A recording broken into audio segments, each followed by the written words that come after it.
Hello, hello. Vamos aqui começar então mais um conteúdo agora da parte de termologia. A gente já estudou a mudança de temperatura, as escalas termométricas, já discutimos o que é calor. Então agora a gente vai estudar os efeitos que o calor provoca em um corpo. Vamos lá?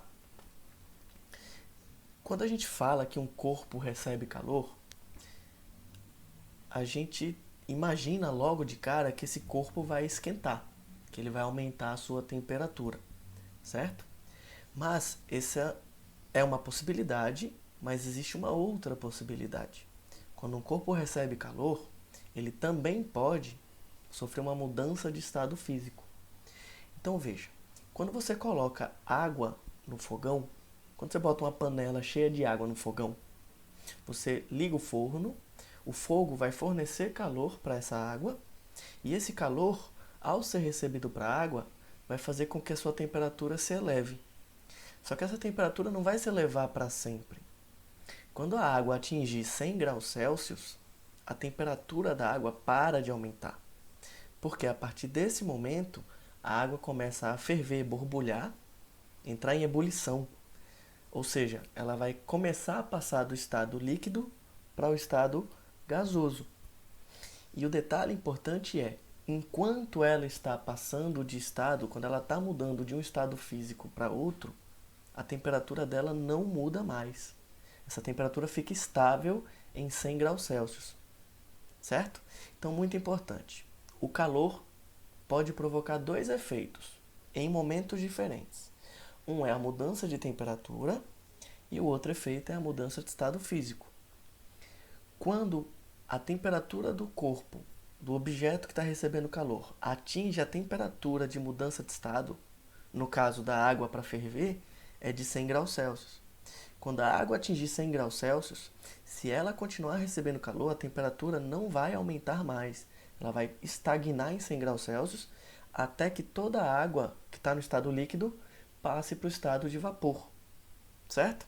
Se a panela estiver tampada, fechadinha, aquele vapor fica preso dentro da panela. Depois que toda a água evaporou, é que aquele vapor que está a 100 graus Celsius ainda pode começar a aumentar a sua temperatura, certo? Então, o calor não provoca apenas mudança de temperatura. Ele pode provocar também mudança de estado físico. Vai depender se o corpo está na temperatura ideal para mudar de estado ou não. A água a 60 graus Celsius, se ela receber calor, ela vai esquentar. Mas se ela estiver a 100 graus Celsius, ela não vai esquentar, ela vai ferver, ela vai borbulhar e evaporar. Tranquilo? Então veja, quantos graus de temperatura a água vai aumentar?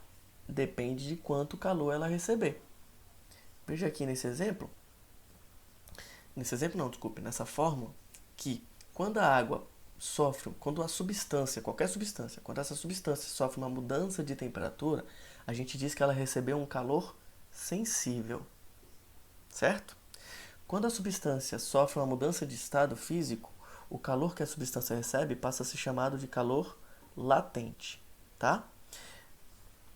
A quantidade de calor sensível que o corpo recebe depende da massa do corpo e da variação de temperatura. E também depende desse Czinho aqui, ó. Esse Czinho representa o calor específico sensível, certo? O calor específico sensível, ele é uma característica da substância. Cada material tem o seu calor específico, tá? Então, a quantidade de calor que a substância recebe depende do quê? Da massa, da variação de temperatura que ela sofre e do calor específico sensível do material que constitui esse corpo. Atenção aqui embaixo às unidades de medidas que a gente usa para cada grandeza dessa, certo? Muito bem. A gente também precisa entender um conceito muito importante, que é o conceito de capacidade térmica. A capacidade térmica relaciona a quantidade de calor que o corpo recebeu pela variação de temperatura que ele sofreu. Olha a unidade da capacidade térmica: calorias por grau Celsius. Ou seja, indica quantas calorias o corpo precisa receber para sofrer uma variação de 1 grau Celsius. Então, por exemplo, se você tem uma substância que tem uma capacidade térmica de 20 calorias por grau Celsius, isso significa dizer que se essa substância, se esse corpo receber 20 calorias de energia, ela vai aumentar 1 grau Celsius na sua temperatura. Mas se ela receber 40 calorias, ela vai aumentar 2 graus Celsius. Se ela receber o dobro da capacidade térmica, ela vai aumentar 2 graus Celsius, certo? Então, a capacidade térmica não diz quantos graus a substância vai aumentar.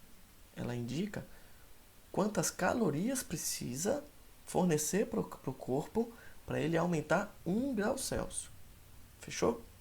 A capacidade térmica também pode ser calculada simplesmente multiplicando a massa do corpo vezes o seu calor específico.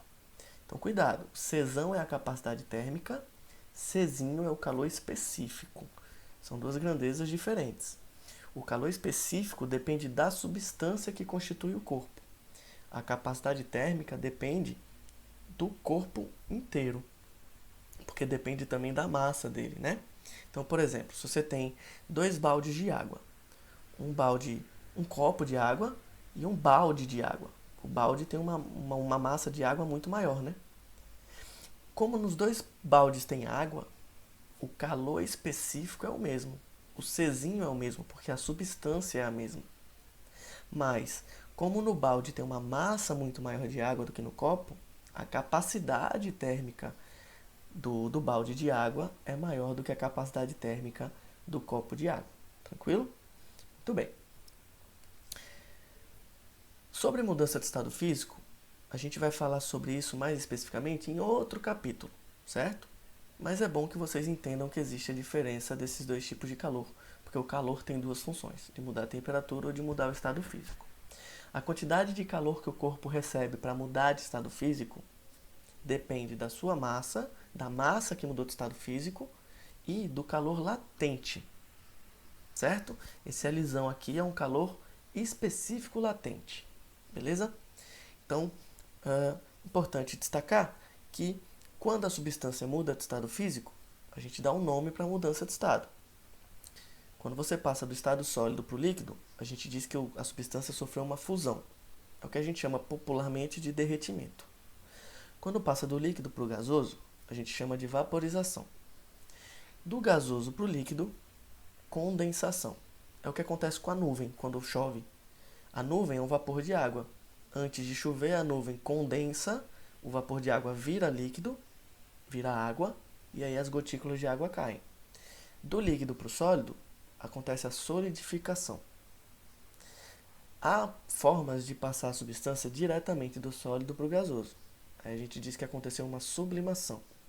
O processo de volta do gasoso diretamente para o sólido, a gente também chama de sublimação, ou alguns livros chamam de ressublimação, mas pode chamar de sublimação. É muito importante destacar que existem substâncias que passam direto do sólido para o líquido nas situações ambientes.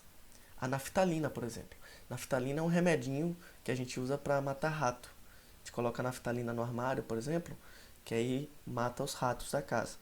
A naftalina é uma pedrinha sólida que com o tempo ela vai sublimando.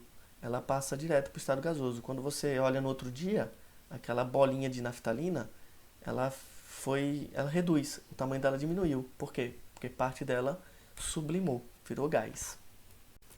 Então vamos fazer aqui uma questãozinha para aplicar aquela equaçãozinha da mudança de temperatura. Ao fornecer 3.000 calorias para uma peça metálica de 2,5 kg, essa peça se aqueceu de 15 graus Celsius para 45 graus Celsius.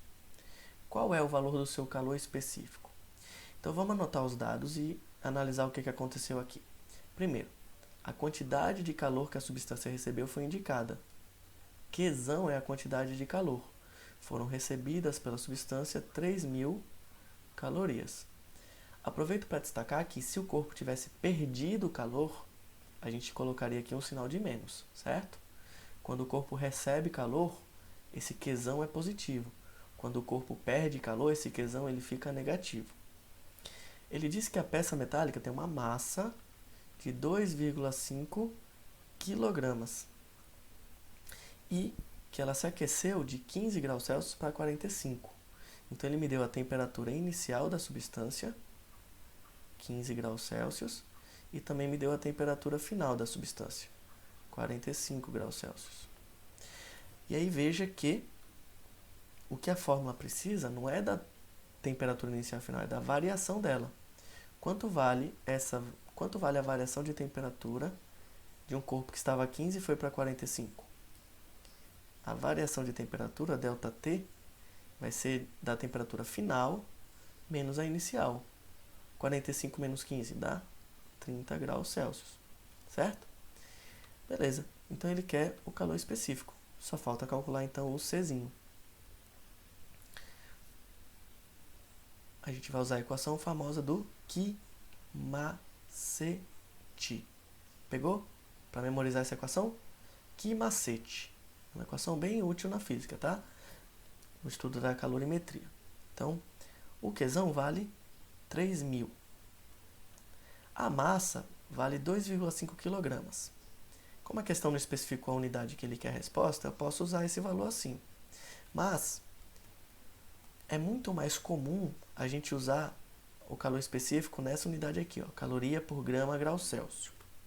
Então eu vou transformar essas 2.500 calorias aqui para grama. Cada grama vale 1.000 gramas, não é?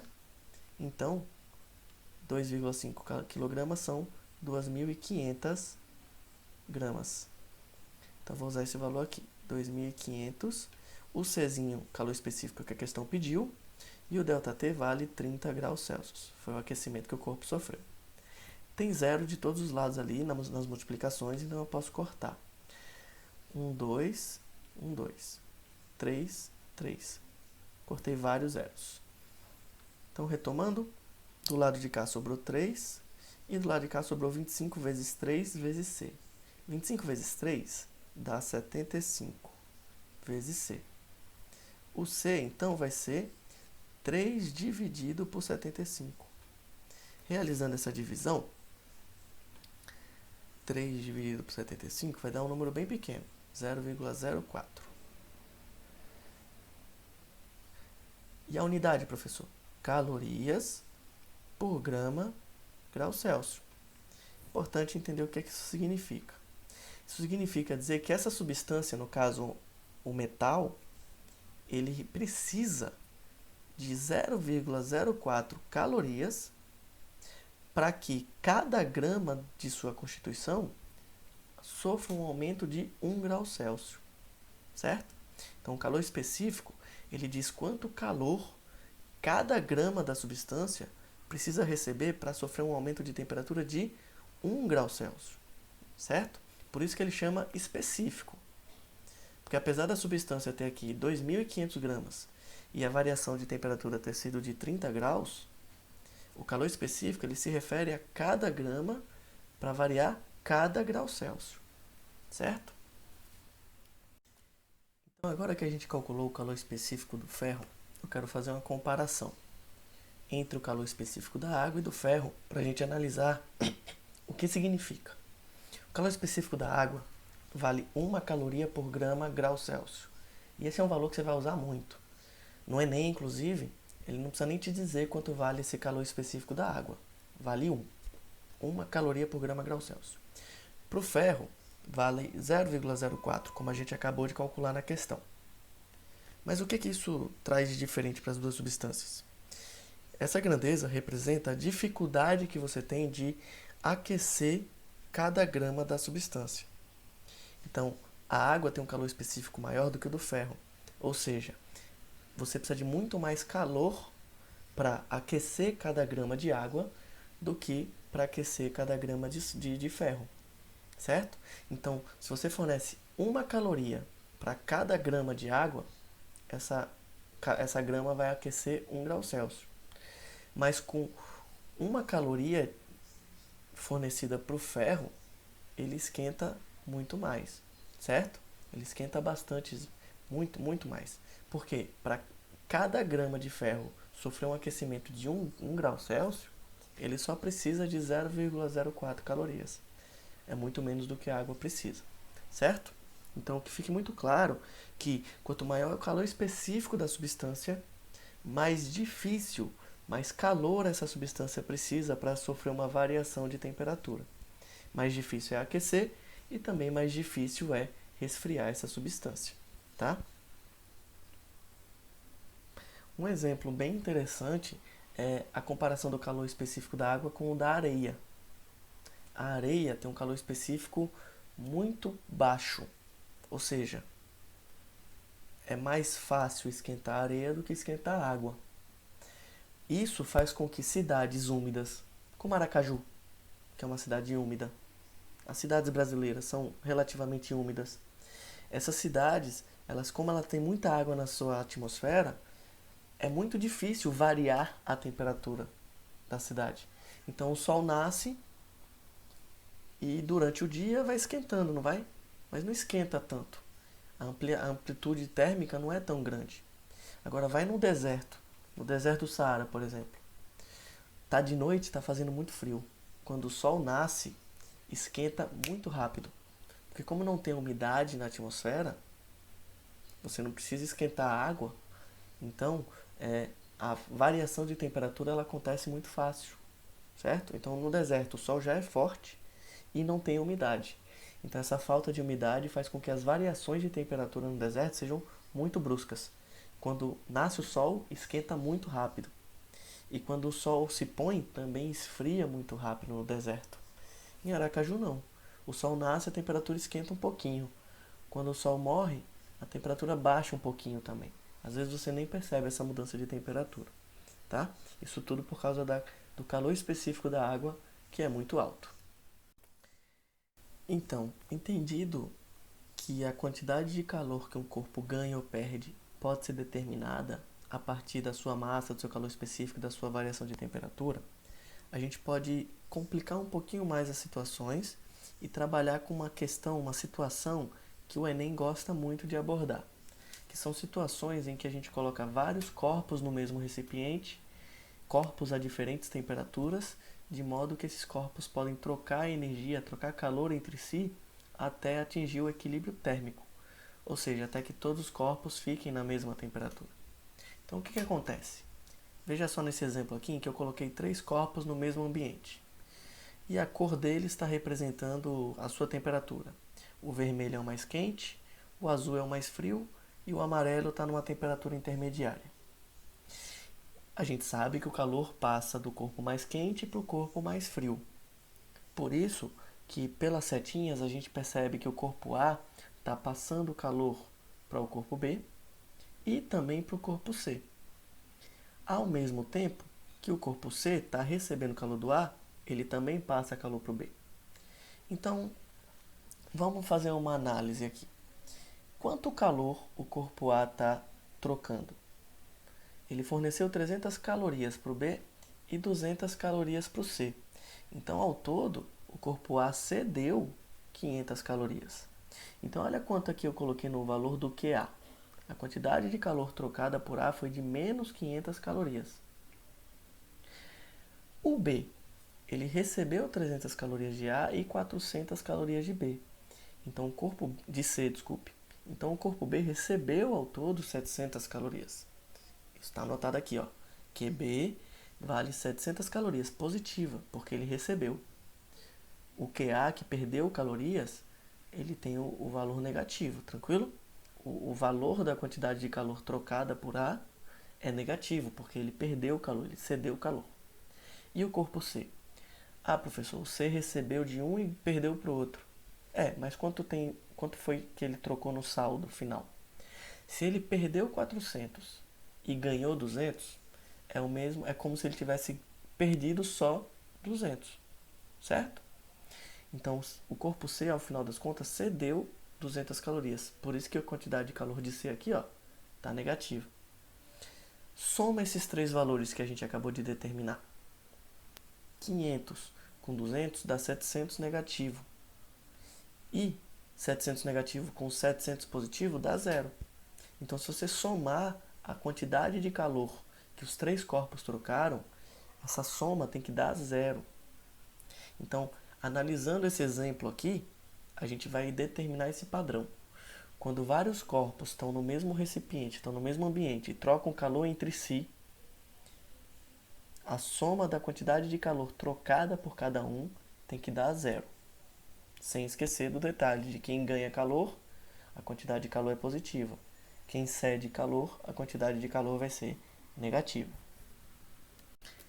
Então, gente, usando esse raciocínio, eu vou continuar na próxima aula com algumas questões em que a gente vai analisar a troca de calor, certo? Questões que são parecidas com questões do Enem.